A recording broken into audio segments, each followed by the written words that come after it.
नमस्कार विद्यार्थी मित्रांनो, क्रिएटिव्ह मॅथ्स मराठी या आपल्या लाडक्या युट्यूब चॅनलमध्ये पुन्हा एकदा तुमच्या सगळ्यांचं सहर्ष स्वागत आहे. इयत्ता 10वी गणित भाग 1 वर चर्चा करतोय. परीक्षेला नेहमी येणारा प्रश्न, या सिरीज मधला हा 36वा प्रश्न आहे. आज आपण बघतोय 2 स्त्रिया व 2 पुरुष किंवा 3 स्त्रिया 3 पुरुष यांची एक समिती बनवायची असते आणि ती समिती बनवल्यावर एक नमुना अवकाश लिहा आणि दिलेल्या घटनांची संभाव्यता काढा किंवा 2 मुले 3 मुली अशा प्रकारे समिती बनवा. या प्रकारचे प्रश्न बऱ्याचदा येत असतात आणि येतो दरवर्षी. तर या प्रकारचा प्रश्न आला तर तो आपण कसा सोडवावा आणि यातला एक इम्पॉर्टंट प्रश्न आज आपण बघणार आहोत, जो बोर्ड परीक्षा 2026 च्या अनुषंगाने खूप महत्वाचा आहे. तर बघूयात मित्रांनो, हा 3 मार्काचा प्रश्न एकदम इम्पॉर्टंट आहे. तर चला जाऊयात पटकन पुढे. पुढे जाण्याच्या अगोदर एक छोटीशी रिक्वेस्ट करतो. जर तुम्ही नवीन असाल आपल्या युट्यूब चॅनलवर आणि अजूनपर्यंत चॅनल सबस्क्राईब नसेल केला तर आत्ताच आपला चॅनल सबस्क्राईब करा आणि त्या बाजूला असलेलं बेलचं बटन दाबायला विसरू नका. चला जाऊयात पुढे. तर बघा मित्रांनो, हा प्रश्न या ठिकाणी तुम्हाला दिसेल स्क्रीनवरती की 3 पुरुष व 2 स्त्रिया यांच्यातून दोघांची पर्यावरण समिती बनवायची, दोघांचीच बनवायची. आपल्याकडे पुरुष किती आहे? 3 आहे. बघा नीट व्यवस्थित उत्तर लिहू आपण.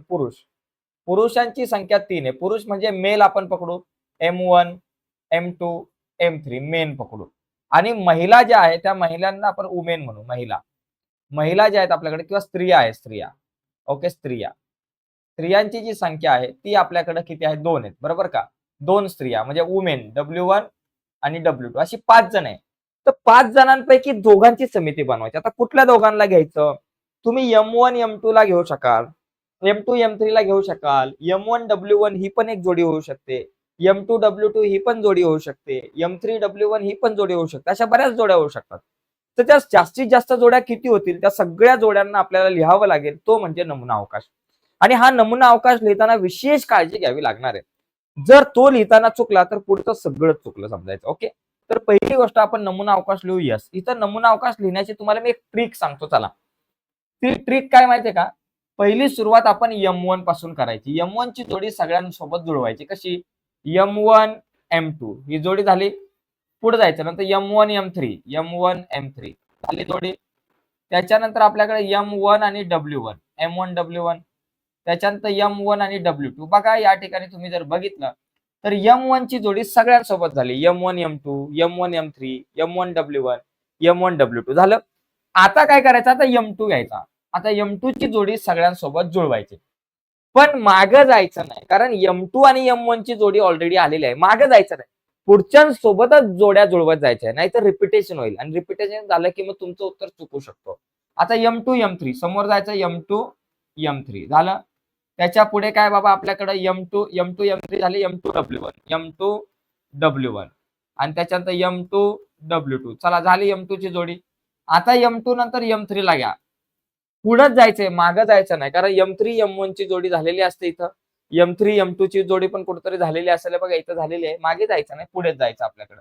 पुढे बघा M3 W1 राहिला, M3 आणि W1 राहिला आणि त्याच्यानंतर M3 आणि W2 एक राहिलेला आहे. M3 आणि W2 राहिला, बरं. M3 W1 M3 W2 झालं. आता त्याच्यानंतर आपण W1 पासून सुरुवात करू. W1 च्या पुढे एकटाच राहिला W1 आणि W2 आणि W2 च्या पुढे कोणीच नाहीये, त्याच्यामुळे W2 ला घ्यायची गरज नाही, कारण W2 च्या जोड्या ऑलरेडी सगळ्यांसोबत झालेल्या आहेत. आणि इथे आपल्याकडं नंबर ऑफ इयर्स आलेला आहे. आपल्याकडं 1 2 3 4 5 आणि 5 10. नंबर ऑफ इयर्स बरोबर 10 आहे. आता मला नंबर ऑफ इयर्स बरोबर 10 काढल्यानंतर आता मला पुढे जावं लागणार आहे. पुढचा मुद्दा या ठिकाणी आपल्याकडे काय तो आपण या ठिकाणी बघू. पुढे आपण घटना ज्या आहेत त्या आपल्याला लिहायच्यात. घटना. आता इथे जर बघितलं तर घटना ए आपल्याकडे काय, की समितीत कमीत कमी एक स्त्री असावी. कमीत कमी एक स्त्री असावी. एक तरी बाबा स्त्री पाहिजे, म्हणजे डोक्याला ताप नको. एक तरी स्त्री पाहिजे. जे स्त्रियांचं मत आहे की बाबा एक तरी स्त्री पाहिजे. याचा अर्थ काय? याचा अर्थ नीट समजून घ्या मित्रांनो.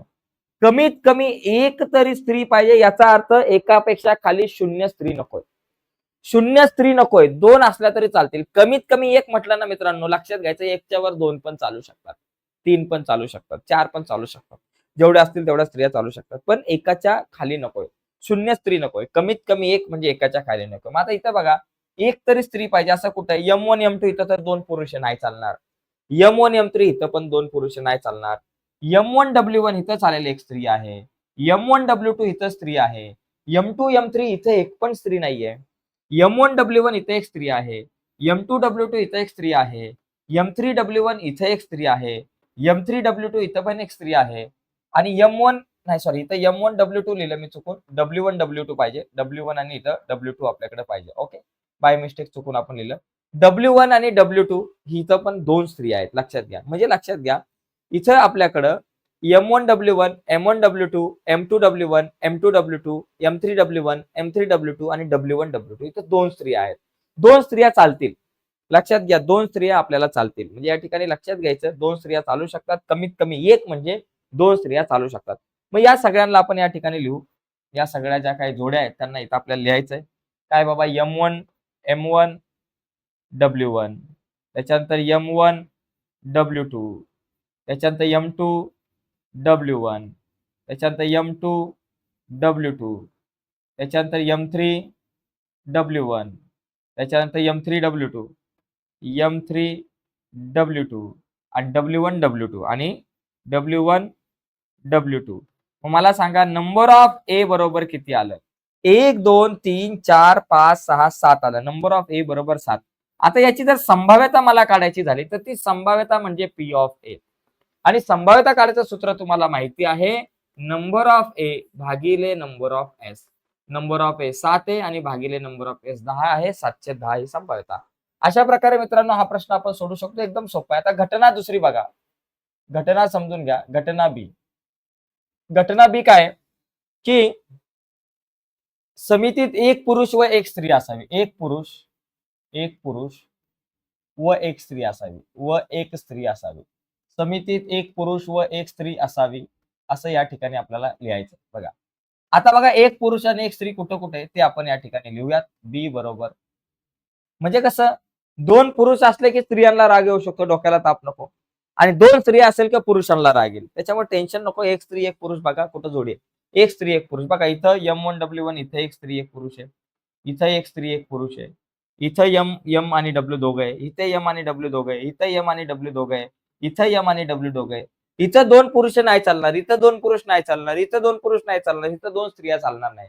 एक स्त्री आणि एक पुरुष आहे. मग या सगळ्यांना घ्यायचं बाबा, सगळ्यांना लिहून टाका. M1 M1 W1, त्याच्यानंतर M1 W2, त्याच्यानंतर M2 W1, M2 W2, त्याच्यानंतर M3 W1 आणि M3 W2. सगळ्या जोड्या या ठिकाणी आपण इथं लिहून घेतल्या. ओके, म्हणजे या सगळ्यांना इथं आपण लिहिलं. मग आता नंबर ऑफ बी बरोबर माझ्याकडे किती झालं? नंबर ऑफ बी बरोबर आपल्याकडे आता 6 झालं. आता याची संभाव्यता म्हणजे पी ऑफ बी बरोबर नंबर ऑफ बी भागिले number of S. Number of B आहे 6 आणि नंबर ऑफ एस आहे 10. ओके, 6 आणि 10 दोघे सुद्धा दोनाच्या पाड्यात येतात. मग बे त्रिक 6 आणि बे चौक 8, 3/4 म्हणजे एक स्त्री व एक पुरुष असण्याची जी संभाव्यता आहे ती आपल्याकडे 3/4 येईल. आता घटना सी तिसरी जी घटना आहे ती काय बाबा? समितीत एकही स्त्री नसावी. एकही स्त्री नसावी. एकही स्त्री नसावी. समितीत एकही स्त्री नसावी. ओके, नसावी. एक पण स्त्री नकोय बाबा आपल्याला. मग या ठिकाणी बघा सी बरोबर एक पण स्त्री नकोय. कुठं अशी गोष्ट तुम्हाला जिथे दिसते तिथे एक पण स्त्री नाही. बघा इथं M आणि M आहे. M1 M2 इथं पण इथं एक पण स्त्री नाही. M1 M3 इथे एकही स्त्री नाहीये. M2 M3 इथे एक पण स्त्री नाहीये. या तीन ठिकाणी एक पण स्त्री नाहीये. बघा आणि बाकी इथं जे तुम्हाला बॉक्स दिसतात बाकी हिरव्या रंगाचे तिथे एक स्त्री आणि एक पुरुष आहे आणि इथं दोन स्त्रिया आहेत. आपल्याला एक पण स्त्री नकोय. मग एक पण स्त्री कुठं नाहीये? या तीन ठिकाणी M1 M2, M1 M2, त्याच्यानंतर M1 M3, M1 M3 आणि M2 M3 या तीन ठिकाणी जे आहेत M2 M3 या तीन ठिकाणी M1 M2, M1 M3 आणि M2 M3 या तीन ठिकाणी आपल्याला एक पण स्त्री नाहीये. मग नंबर ऑफ सी बरोबर आपल्याकडे आलं 3. आता याची संभाव्यता म्हणजे पी ऑफ सी बरोबर नंबर ऑफ सी भागिले number of S. Number of C 3, number of S 10. अशा प्रकारे तुम्हाला प्रश्न येऊ शकतो किंवा कधी कधी असाही विचारला जाऊ शकतो एकही पुरुष नसावा समितीमध्ये. अशी पण तुम्ही समिती तयार करू शकताय. आता इथे या ठिकाणी 2-3 पुरुष 3 स्त्रियाच्या ऐवजी 2 पुरुष 3 स्त्रिया येऊ शकतं किंवा त्याचबरोबर तुम्हाला 2 मुले 1 मुलगी येऊ शकतं किंवा 2 मुले 3 मुली येऊ शकतो. अशा प्रकारचा सुद्धा प्रश्न येऊ शकतो. काही आलं तरी तुम्हाला अशा प्रकारे नमुना अवकाश तयार करता आला पाहिजे. मी बाजूला होतो, याचा जर तुम्हाला स्क्रीनशॉट घ्यायचा असेल तर तुम्ही घेऊ शकता. येस. तर बघा मित्रांनो, आजच्या या चर्चेमध्ये आपण इथंच थांबूयात. अतिशय महत्त्वाची चर्चा झाली. पण थांबण्याच्या अगोदर एक लक्षात घ्या. जर तुम्हाला गणित विषय अवघड जात असेल तर काळजी करायची नाहीये. तुमच्यासाठी आपण एक स्पेशल ॲप बनवलाय आणि त्या स्पेशल ॲपवरती एक स्पेशल कोर्स आहे. त्या कोर्समध्ये काय केलं आपण माहिती का? गणित भाग 1 आणि 2 च्या प्रत्येक प्रकरणावर 3 ते 4 व्हिडिओ बनवल्यात. आणि या व्हिडिओमध्ये काय आहे, तर या व्हिडिओमध्ये प्रत्येक प्रकरणावरती जी काही महत्त्वाची सूत्र आहेत, संकल्पना आहेत, गुणधर्म आहे, यावर चर्चा केली आहे. आणि आतापर्यंत बोर्डाच्या परीक्षेला आलेल्या प्रश्नांवर चर्चा केलेली आहे. आणि त्याचबरोबर आपण येणाऱ्या परीक्षेमध्ये कशा प्रकारचे प्रश्न विचारले जाऊ शकतात यावर पण चर्चा केलेली आहे. त्यामुळे हा कोर्स खूप महत्त्वाचा आहे. या कोर्सवरती नोट्स तुम्हाला बघायला मिळतील. या कोर्सवर तुम्हाला लाईव्ह लेक्चर सुद्धा अटेंड करता येईल. आणि हा कोर्स किती रुपयामध्ये परचेस करू शकताय? फक्त ₹49 मित्रांनो. फक्त ₹49 10वीच्या गणिताचा हा कोर्स जर तुम्ही परचेस केला, तर तुम्हाला खूप साऱ्या गोष्टी शिकायला मिळतील. तर नक्कीच हा कोर्स परचेस करा. आपलं ॲप जे आहे, ॲपची लिंक व्हिडिओच्या खाली डिस्क्रिप्शनमध्ये आहे किंवा तुम्ही प्ले स्टोअरवरती जाऊन क्रिएटिव्ह मॅथ्स मराठी हे टाइप करून तुम्ही आपला ॲप जो आहे तो डाउनलोड करू शकता. तर आजच्या चर्चेमध्ये तिथेच थांबूयात. बाय मित्रांनो. धन्यवाद सर्वांना.